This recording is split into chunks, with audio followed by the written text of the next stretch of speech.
What's up guys, Rami here, and this is your stimulus check and stimulus package update for May 1st. I'm going to cover the latest on the $1,200 stimulus check and also talk about the reality of the possibility of a future stimulus package or maybe the lack of. These are very unusual times and the government has to be very smart with how they're going to deal with the current economy and what they're going to do about another stimulus package. So I'll tell you exactly what I think within the context of the facts we have as of now, so please stick around and watch, and I'm very curious to see your comments down below about what I'm going to say. I have a feeling it'll be a bit controversial, but hey, this is the internet, this is YouTube. So please like the video so YouTube can share it with more people and we can read more opinions in the comments. Subscribe if you haven't already, and also click that notifications bell to be notified whenever I publish new videos. So as far as the current $1,200 stimulus check, according to the IRS as of Wednesday, more than 130 million payments have been made already out of the expected 150 million payments. So this leaves out 20 million people who still didn't get their money. Many of the 20 million are probably those who are SSI recipients who have until May 5th to go to the non-filer web tool to add their dependent children under 17 years old to make sure they receive the additional $500 per child. Otherwise, if you don't have children and on SSI, you should expect your payment soon. So this should all be probably over very soon, other than IRS trying to fix many of the issues that are going on, like many people are reporting they didn't receive the money for their dependents, they only received the $1,200 for the adult. And there's also the big issue of many payments made to dead people that the IRS wants back now. So when all that is done, then what? Another stimulus package with another stimulus check, maybe? No, I really don't think so, and here is why. So yes, I did make videos talking about the three big proposals out there, and I was criticized for making these videos, saying I'm giving people false hope and these are lies. I was just reporting the news. I'm not the one writing these proposals, and I'm not the one who's going to approve them or reject them. And these are legitimate proposals, and you can go find them on the internet and read everything about them, and they're written by actual congressmen and congresswomen. So here's the reality of things, and I'm going to try to organize my thoughts and put everything in a way that's straightforward and simple to understand. So first, I want to talk about the problems that are already there and happened with the first $1,200 stimulus check. Please, if you disagree with me, you can say so in the comments, but in a nice way if possible. I see some brutal comments down there sometimes. All right, so the $1,200, who did it go to?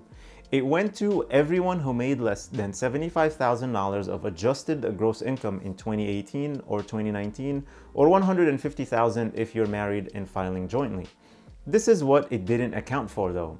Let's say you made under $75,000 in 2018, didn't file taxes yet for 2019, but you made $100,000, and now we're in 2020 and your job is not affected, and you're now making $150,000 as a single person for whatever reason. You still got your full $1,200 stimulus check based on your 2018 tax return. On the other hand, if you made $200,000 in 2019 and lost your job in 2020 due to the current events, you get nothing now. How is that fair? Besides, why would people who are not at all affected by this still get the stimulus money? So if you fall within the income limitations, regardless of whether you lost your job or not, you still got money. I personally don't know if that's the best use of resources or money. The other thing which may probably cause more controversy is Social Security and SSI. I've read many comments of people saying, why would people who are receiving the same monthly payments are also getting stimulus money? Nothing really changed for them. So I kind of agree with that, but there's also something to consider. So yeah, my aunt and her husband, who have been retired for many years and are receiving Social Security, they got their $2,400 check, and they actually told me they were surprised they got it. They didn't think they will get it because nothing changed for them. They still get the same payments every month. The only thing I can think of is that if you supplement your Social Security income with income from the stock market that you invested when you were still working, your money lost a ton of value when the market crashed, but it's now up a lot from the bottom. So yeah, I don't know what to think about that one with people who are still getting the same monthly payment regardless of what happened. Now let's talk about the possibility of another stimulus check. I think we can all agree that the three big proposals are completely ridiculous and will never ever pass. Giving everyone who makes less than $130,000 or $260,000 if married $2,000 every single month for 6 months or possibly 12 months, it's not gonna happen. Again, the idea that the money is not going for those who truly need it and truly struggling is a waste of money and adding a ton of debt for no reason. How does it make any sense for a couple making $260,000 with 2 kids and are still working from home and were not affected at all get $5,000 per month on top of their normal income? That includes the $500 per dependent child, of course. That's completely unnecessary. The next proposed bill is the initial $2,000 plus $1,000 a month for a year. And this is another one that's even crazier. No limitation on income, no limitation if you're even a citizen. You'd get this money if you're visiting the US and stayed for more than 3 months. That's insane. And the final one, which is surprisingly the cheapest, is canceling mortgage and rent for a whole year. Also, no limitations. So if you're renting a $500 studio apartment or a $50,000 mansion, you are forgiven for a year. Now, what about someone who worked very hard, saved so much money to pay off their mortgage in 15 years, and now have no mortgage payment but lost their job due to the current conditions? They get no help at all under this bill. Again, unfair distribution of resources and money. But is Congress even talking about any of these proposals? No, they're staying home comfortably and haven't been talking about any of this. They're expected to be back Monday, May 4th, and we'll see what they will talk about. I doubt any of these plans are going to go through, especially when many states are already opening back up and others are planning on opening soon. They want to get people back to work. The only stimulus that may come to fruition is stimulus for actually working. And that is the payroll tax cut that President Trump had mentioned before, but there are no exact numbers to figure out how much that will help exactly. So basically, this will only help those who can actually go back to work and have a job to go back to. It won't really help those who would still be unemployed. Which brings me to unemployment. I want to talk about that $600 unemployment that I didn't talk about on the channel here before. So now a lot of people are getting a lot more money being unemployed than when they were actually working. So the stimulus package already included a federal payment of additional $600 per week on top of what you get from the state. And this benefit goes out until end of July. So I'd like to think of that as like an additional stimulus check of $2,400 per month.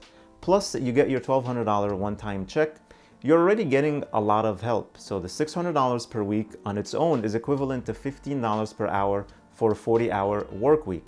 So in a place like South Carolina, for example, the maximum state unemployment benefit is $328 per week. So the additional $600 is almost double. So some who are on unemployment in South Carolina can all of a sudden be making more than they were already making when they were working. So at $900 a week, that's like $23 an hour while staying at home. So where is the incentive to go back to work? This will be the incentive though. Many businesses took out PPP loans or the Paycheck Protection loans, which can be forgiven if they rehire the workers they laid off or furloughed due to the crisis. So if then they call up their employees and then tell them, hey, you can have your job back, a lot of these employees can say, wait, you want me to take a pay cut and come to work? No thanks. And then the businesses can open without employees and will have to pay back their PPP loans, and they will be very pissed. The way they're going to handle this is some states are already saying if you get a call back to work and you refuse, they will stop paying you for unemployment. And that's because they want the people to go back to work and open back the economy. So these are my thoughts, guys. I really don't think more direct payments to the public will be happening. The only thing I see that may happen is savings on payroll taxes, and that's it. That's totally my opinion, and I could be wrong, but all the other proposals that are out there right now are giving a ton of money to a lot of people who may not actually need it. Sure, an extra $2,000 a month would be great, but it's just not right. Let me know what you think in the comments. Do you think another stimulus package will happen? You think we'll get back to work and things will be back to normal, or what? Thank you so much for watching. Please hit the like button, subscribe if you haven't already, and click that notification bell. And please stay safe, stay healthy, and I'll see you in the next video.